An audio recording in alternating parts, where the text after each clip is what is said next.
నీకు పోలీసన్నా, రెండు చేతులెత్తి నీకు మొక్కాలన్నా, సలాం నీకు పోలీసన్నా,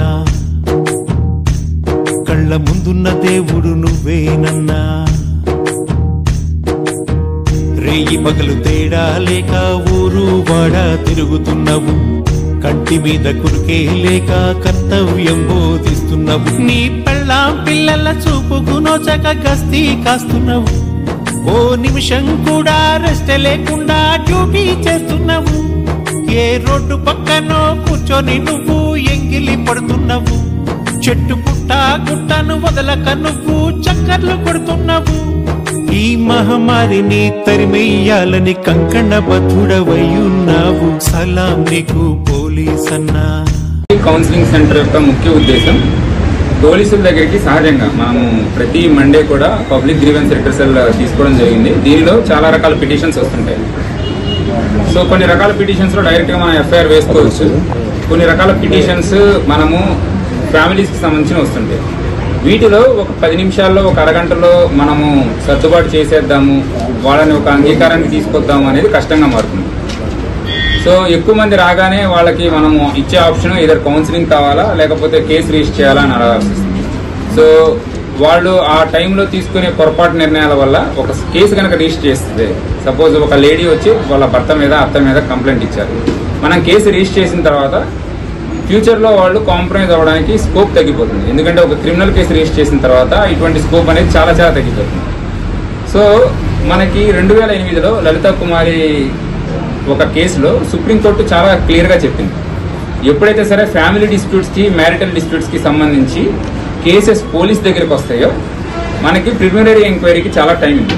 సో వెంటనే మనం కేసు రిజిస్టర్ చేయాల్సిన అవసరం లేదు, ఎక్సెప్ట్ వాళ్ళు బాగా గ్రేవ్ ఇంజురీస్ ఏమన్నా ఉన్నా లేకపోతే బాగా విపరీతంగా టార్చర్ చేస్తున్నారని హాస్పిటల్ అడ్మిట్ అయ్యి అట్లా ఉంటే తప్పితే రెగ్యులర్గా ఏదన్నా ఫిజికల్ లేకుండా మెంటల్ హెరాస్మెంట్ ఏదైనా ఉంది అన్నప్పుడు మనం కౌన్సిలింగ్ చేయడానికి స్కోప్ ఉంటుంది.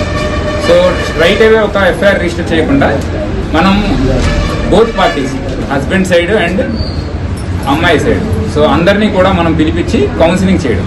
ఈ కౌన్సిలింగ్ అనేది ఒక సిట్టింగ్లో అవ్వకపోవచ్చు, ఒక హాఫ్ అన్ అవర్లో 1 డేలో అవ్వకపోవచ్చు. సో దీన్ని లీగల్గా ముందరకు తీసుకెళ్లాలనే ఉద్దేశంతో అండ్ ఓన్లీ పోలీసులు కూర్చుంటే అన్ని ఇష్యూస్ సార్ట్ అవుట్ అవ్వండి. సో దానికోసం ఒక psychiatrist, retired police officers, next legal advisories వీళ్ళంతా కూడా కూర్చొని భర్త సైడ్ వాళ్ళు ఏం చెప్తున్నారు అండ్ భార్య వాళ్ళ వైపు ఏం చెప్తున్నారు అనేది మొత్తం విని, సో మా వైపు నుంచి లీగల్గాను నెక్స్ట్ కౌన్సిలింగ్ ఇవ్వడం గాను, సో ఒక నెంబర్ ఆఫ్ అడ్జర్న్మెంట్స్ ఈరోజు చెప్తాము, వాళ్ళలో మార్పు వస్తుందో లేదో చూస్తారు, మళ్ళీ నెక్స్ట్ అడ్జర్న్మెంట్ వేసి వచ్చే వారం రమ్మని చెప్తుంది జరుగుతుంది. సో ఈలోపు వాళ్ళలో మార్పులు చేర్పులు ఏమైనా ఉంటాయని చూసుకుంటాము. సో అలా 3 లేదా 4 సిట్టింగ్స్లో వాళ్ళలో మార్పు వచ్చినట్లయితే మనం చేసే కౌన్సిలింగ్ వల్ల ఉన్నట్లయితే వితౌట్ రిజిస్ట్రేషన్ ఆఫ్ ఎఫ్ఐఆర్ మనకి కౌన్సిలింగ్ దశలోనే వాళ్ళు ఒకళ్ళతో ఒకళ్ళు కలిసి ఉండే అవకాశం ఉంటుంది. సో ఫైనల్గా వాళ్ళు హస్బెండ్ అండ్ వైఫ్ డిసైడ్ చేసుకోవాల్సింది వాళ్ళు.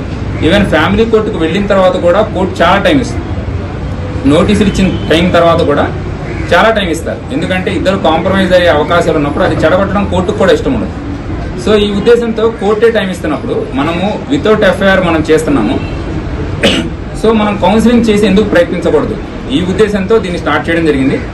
సో ప్రతి వారం కూడా ఏదో ఒక రోజు ఇక్కడ మనకు వచ్చిన అన్ని types of family related issues, ఇప్పుడు ఒక్కొక్కసారి చాలా ఆస్తి తగాదాలు వస్తాయి, దానిలో పోలీసులు డైరెక్ట్గా జోక్యం చేసుకునేది ఏమీ ఉండదు, మనం ఎక్కడైతే నేరం జరుగుతుందో అప్పుడే వస్తాం.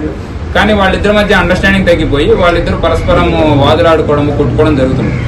సో ఇలాంటి ఇష్యూస్ ఉన్నా లేదా హస్బెండ్ అండ్ వైఫ్కి సంబంధించి ఉన్నా, అత్తయ్య మామయ్య ఇట్లాంటి వాళ్ళకి సంబంధించి ఉన్నా, లేదా ఫ్యామిలీస్కి మధ్య డిస్ప్యూట్ ఉన్నా కూడా వీటన్నిటిని కూడా మన కౌన్సిలింగ్ సెంటర్లో కౌన్సిలింగ్ చేయడం జరుగుతుంది. 2 వైపులా వాళ్ళు ఏం చెప్తారో మొత్తం విని దాని తర్వాత వాళ్ళకి కౌన్సిలింగ్ చేయడం జరుగుతుంది. అల్టిమేట్గా వాళ్ళు ఒక కాంప్రమైజ్కి రారు అండ్ అందులో ఏదైనా కాగ్నిజబుల్ అఫెన్స్ ఉందంటే ఫైనల్గా మనం ఎఫ్ఐఆర్ వేసుకుని ఫర్దర్గా కేసు ఇన్వెస్టిగేషన్ జరుగుతుంది. అదర్వైజ్ నెంబర్ ఆఫ్ కేసెస్ మనము వితౌట్ ఎఫ్ఐఆర్ కూడా కాంప్రమైజ్ చేయొచ్చు. సో దాన్ని చేయాలనే ఉద్దేశంతో దీన్ని మొదలుపెట్టాము. సో దీనికి అందరికి కూడా మీరు అందరికీ దీని గురించి అవేర్నెస్ కలిగించి ఫ్యామిలీ కౌన్సిలింగ్ సెంటర్కి అటెండ్ అయ్యేలా చూసుకుంటే, సో ఇక్కడున్న మన ఎవరైతే మెంబర్స్ ఉన్నారో వీళ్ళంతా కూడా రెగ్యులర్గా కౌన్సిలింగ్ చేయడానికి ముందరికి వచ్చి వాళ్ళందరికీ కౌన్సిలింగ్ చేయడం జరుగుతుంది.